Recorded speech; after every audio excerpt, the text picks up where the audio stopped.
Action will be painstaking and abundant during High Stakes Tachi Palace Fight 6 on Thursday, September 9th. The outdoor co-main events feature Vicilia's Doug the Rhino Marshall versus Casey Escola and Razor Rob McCullough slugging it out with Corey Hill. Fight card also includes a middleweight title fight and Hanford flyweight Luis Gonzalez. Tickets as low as $30. Order online at TachiPalace.com. High Stakes Tachi Palace Fight 6, Thursday, September 9th, outdoors at the Tachi Palace Hotel and Casino, Lemoore. Fight card subject to change. Hey, what's up, everybody? It's Mods Cage Radio, a little telephone interview. We're going to take it out, I believe, to Rio Linda, California, to my man, Dave Huckaba. We had him on the show last night on the Not So Happy Hour. Dave, welcome to Cage Radio. How are you, my man? Man, living. How you doing, man? I'm doing good. Now, last night we had you on the show to talk about your incredible fight with Mike, the Animal Cook, at the IFC. I had a chance to witness it. Absolutely spectacular fight. Thought we were going to celebrate that as we rolled into your next fight, which was going to be a title shot against Angel Deonda at Gladiator Challenge. And then basically you kind of sucker punched me, my man, by telling me that Gladiator Challenge has stripped you once again of your shot and basically kicked you out of the promotion. Elaborate on it, my man. Man, what's going on here is after, I left Gladiator Challenge as a champion. I didn't lose there. I left there and I was gone for almost a year, trying to get a couple bigger fights, bigger shows, a little bit better money. Well, I just recently signed with the IFC, and I signed a 3-fight deal. Well, I signed with Ted about 3 months after that, a 3-fight deal. But it can't conflict with my deal with the IFC. That was part of the gig, you know. These 2 fights were no problem. I knew that I'd be able to fight. I'm fine. I could fight today if I had to. I'm not too beat up. I got a couple black eyes. You've seen the fight, Mach. You know what I'm saying? Right. As far as health-wise, I would be fine 100% to fight Angel, and I'd love to win that belt back. But Ted's basically telling me because I breached the contract, I fought within 45 days, that basically I'm done with the promotion, which is fine with me. To me, I think it's their loss. You know what I mean? Honestly, I really do. Right. Okay, so basically, the first time they stripped you for allegedly pulling out of the fight against Dan Severn, they've written a piece up on the Gladiator Challenge website that you told us that they did, and I read it and I absolutely couldn't believe, how slanderous it is, towards you, and they didn't put anybody's name on it. It's written by Gladiator Challenge staff. I mean, if I wrote some crazy shit like that, I wouldn't want to attach my name to it. But let's talk a little bit about that. I mean, they basically just go up on your website and say that you've pulled out of the fight, that you're the bad guy instead of the bad man. And let's elaborate on that. They kicked you out. You didn't pull out of the fight. Yeah, I didn't pull out of no fight. That's his way. Look, Ted knows, man, the internet shit kind of bugs me. You know what I mean? At the early stages in my career, all the internet stuff used to bug me and get in my mind. I know fighters and a lot of people say, oh, that shit doesn't bother you. That shit doesn't bother you. It's bullshit, man. You read shit about yourself, man. If you care about yourself and you have any dignity in yourself, that shit bothers you. You know what I'm saying? So Ted knew. I know how Ted is, man. He threw this interview out there. He posted all that shit hoping that I'm going to phone call him and try to play games with Ted. I don't want to play games with Ted, man. He's a car salesman, man. He's really good. His words, man, he's good, man. Any fighter that's worked with him, anybody that knows what I'm talking about, you guys know what I mean, man. This ain't the first time we've had problems. I don't know, man. It's just, I never backed out of the fight with Dan Severn. About 3 weeks before the fight, I hurt my back. I told Cal, I told Ted, I hurt my lower back. I've had back surgery about 7 years ago. And it happens, you know what I mean? I said, man, I don't want to fight him at 50%. If I lose to this guy, I'm a nobody. Oh, there's no way you would lose. There's no way you would lose. Man, you always take a chance, bro. You know what I mean?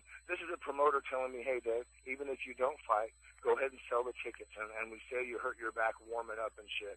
I don't play that shit, man. My fans and friends come to these fights, not people I don't know. You know what I'm saying? Right. The guy asked me, hey, even though you're not going to fight, let all your friends and family know, go ahead and sell the tickets and we'll roll forward with the show. We can't do that shit. These are my friends, man. I can't do that to people like that. And all the fighters out there, you guys know this shit, man. I'm not the only one who's done this too. Everybody knows. You guys ought to make phone calls and speak up for yourself and let your nuts fall. I'm tired of all this stupid shit. Okay. So there you have that. So obviously, you've said that you weren't going to fight before for the organization. You went back and fought, but this time it seems like you're pretty adamant. It's a wrap. That there's no middle ground anymore. That you're done with the antics. So basically, where do we move forward now? Have you already had 2 of your 3 fights that you had with the IFC, or how many fights? Yeah, actually, the IFC, 1 more. We're looking for another big name, maybe in November or something. Paul's been working with me really well, man. A really good organization. Maybe I might get a chance at Chase Gormley, maybe Tim Sylvia. That's who I might fight him through. You know, a lot of big names up there.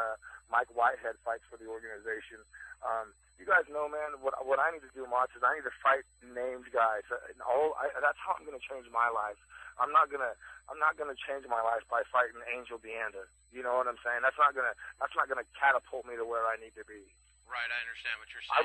I was doing that for my ego, just to show everybody that I own Gladiator. Ain't nobody down there gonna beat me up. That was just for me. You know what I mean? Just for me. Okay, fantastic, my man. Well, I appreciate you getting that off your chest. I really enjoy watching you fight. I would like to see you fight out at the Tattoo Palace, and there's only 2 guys out at the Tattoo Palace that I could possibly see you matching up against, one of which is Brandon Cash. I'd love to see that fight, and I know that's something that you would entertain, correct? I'm game. Yeah, Brandon's super tough, man. Good name. Good. That's a good call. I think that'd be a great fight. And then the other one, and I don't even know if he would make it out to the Tattoo, being that he's in Strikeforce, but that would be a rematch against LeVar Johnson, who they slanderously beat you down in this article about as well. I mean, that was an absolute war.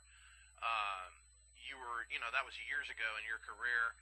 I can already tell that you've matured and your skills are much superior. They're talking about how you have garbage cardio. Well, I can tell you at the IFC, your cardio was on point for sure Saturday night, my man, and I'm pretty positive you could have gone 5, 10, maybe even 15 rounds. You were absolutely swinging for the fences. All the haters out there that weren't at the show, you don't know. So it's ridiculous. I can't believe how many haters are out there. But like you said, you mopped up a bunch of cats in Gladiator Challenge. Mike Cook is a named fighter. You guys absolutely went to war. Somebody had to win, somebody had to lose, and you were victorious. So I am looking forward to your next fight. Is there any word? Because there is a rumor going around that you could possibly be facing James Irvin at another promotion. That is something that I've heard that is in the works. Is there any truth to that rumor? Man, it is. There's talk. It is happening. I don't know, man. They're wanting me to cut a lot of weight, kinda, and I'm not big on cutting weight, bro. I'm not a wrestler. I don't want to. They want him to fight around his walk around weight, and me to cut 20, 30 pounds. I mean, that's a lot for me. You know what I'm saying? So, I'm not gonna lie to you. It is in negotiations. I would love that fight, bro. You know what I mean? James is a great fighter, a great person from what I hear. But me and him we've had some words, and I know there's a little bit of animosity, and I think we're a couple of the biggest names out here. I think that'd be a great fight for this area. You know what I mean? Yeah, absolutely. Well, I appreciate you taking time with Cage Radio. I'm going to try to get the other side of the story. We'll see what's up.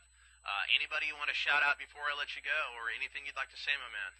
Yeah, just all my sponsors again, Milo. Milo's Collectibles, man. Mario 5150, Market Striker, man. My dentist, my Larry Lawrence at my dentistry for my mouthpieces. Everybody that's a part of my team, man. All my sparring partners, man. I love you guys. Thanks for taking that punishment, man. You know what I mean? I gotta have those bodies in there. And first and foremost, my fans, bro. You know what I mean? That's who put us on the map. That's who makes me get paid, man. I love everybody's support out there. The haters keep feeding me. I love that shit. Let's do this, man. Get naked. All right, there you have it. Dave Badman Huckaba, get naked. Thanks again, my man. I will talk to you soon. Right on, man. All right, out. Right.